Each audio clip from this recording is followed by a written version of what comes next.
লজ্জা হওয়া দরকার আপনাদের।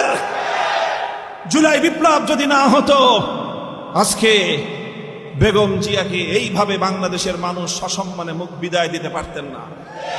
জুলাই বিপ্লব যদি না হতো, তারেক রহমান সাহেব লন্ডন থেকে মহা সমারোহে বাংলাদেশের ক্ষমতার মসনদে অধিষ্ঠিত হওয়ার সুযোগ পেতেন না।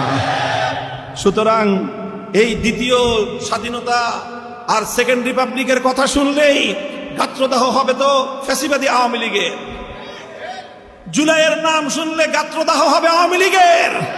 দ্বিতীয় স্বাধীনতার কথা শুনলে গা জ্বলবে আওয়ামী লীগের। বিএনপির জ্বলে কেন? কাজেই এই আওয়ামী লীগ মার্কা বিএনপিকে মুক্ত করেন, আর না হয় শহীদ জিয়ার বিএনপি টিকবে না। আমরা বিএনপির কল্যাণ চাই। আমরা বাংলাদেশে জিয়াউর রহমানের আদর্শের বিএনপিকে দেখতে চাই। আমরা বেগম জিয়ার আদর্শের বিএনপি দেখতে চাই। আমরা বাকশালী বিএনপি বাংলাদেশে দেখতে চাই না।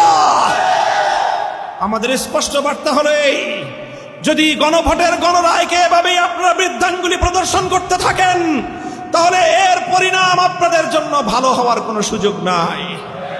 তাই আমাদের স্পষ্ট বার্তা হলো এই, আমরা গণভোটের গণরায় কার্যকর করার জন্য আমাদের সর্বশেষ শক্তিটুকু আমরা ব্যয় করব।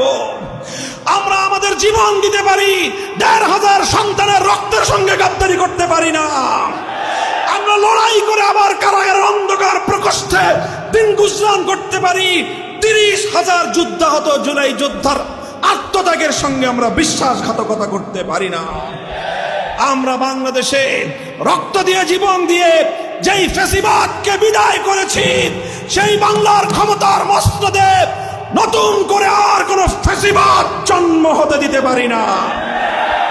যারা ২৪শে জুলাই বিপ্লবের পিছনে ছুরিকাঘাত করতে চায়,